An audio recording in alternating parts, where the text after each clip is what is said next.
Bien, nous continuons toujours dans la logique de nos présentations. Ce matin, nous allons présenter notre mode de gestion financière. Enfin, ce que nous avons eu à faire jusqu'à tout récemment avant d'opérer des améliorations. C'est une gestion financière axée sur l'atteinte des objectifs en termes de réalisation.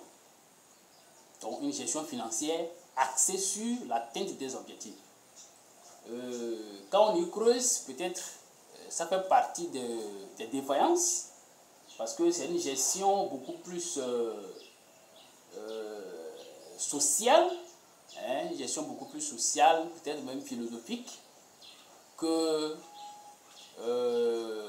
entrant spécifiquement dans la rigueur entrepreneuriale, la rigueur financière, selon les principes actuels de nos microfinances et banques et tout. La base, c'est le sens de la solidarité et du sacrifice. Le sens de la solidarité et du sacrifice. L'entraide. Voilà.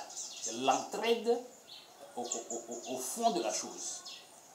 Maintenant, il y a l'élément centralisation qui atteste vraiment toute cette logique-là.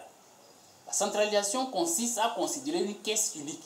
Une caisse unique dans laquelle il y a des entrées venant de partout, dans le but de réaliser des objectifs définis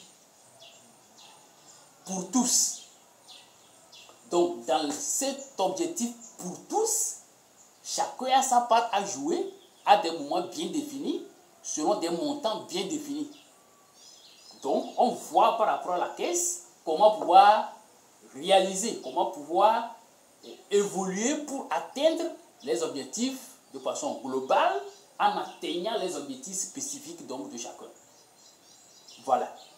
Donc, il n'est pas tant question à partir de la caisse pour aller vers les réalisations, il n'est pas tant question de dire, ok, est-ce que c'est Kodio qui a amené, est-ce que c'est Kofi, est-ce que c'est un investisseur, est-ce que c'est une microfinance? Non, c'est ce que nous avons à notre disposition pour pouvoir atteindre nos objectifs. Et donc, on fait ça là d'abord. On casse maintenant les priorités pour pouvoir avancer. Les choses importantes, les choses urgentes, les choses prioritaires, et on essaie donc de coordonner de façon à ce que l'on puisse atteindre les objectifs. Ce qui fait qu'à un moment donné, si l'on se met à voir, ok, l'argent donné par tel investisseur, ça fait quoi exactement? C'est difficile. L'argent venu de telle microfinance, ça fait quoi exactement? C'est difficile. Ben, il faut juste voir ce qui est prévu d'être fait en tel moment. Est-ce que ça a été fait?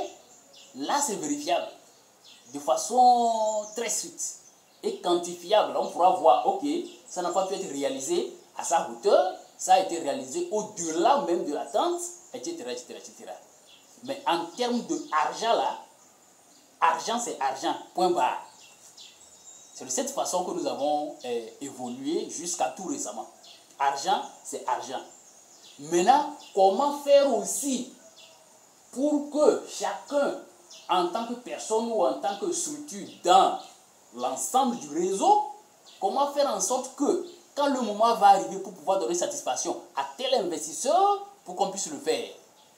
Quand le moment va arriver pour faire remboursement à telle institution, qu'on puisse le faire. Voilà. Donc, c'est à nous de jouer cette médiation entre le sommet, ou bien entre l'amont et l'aval.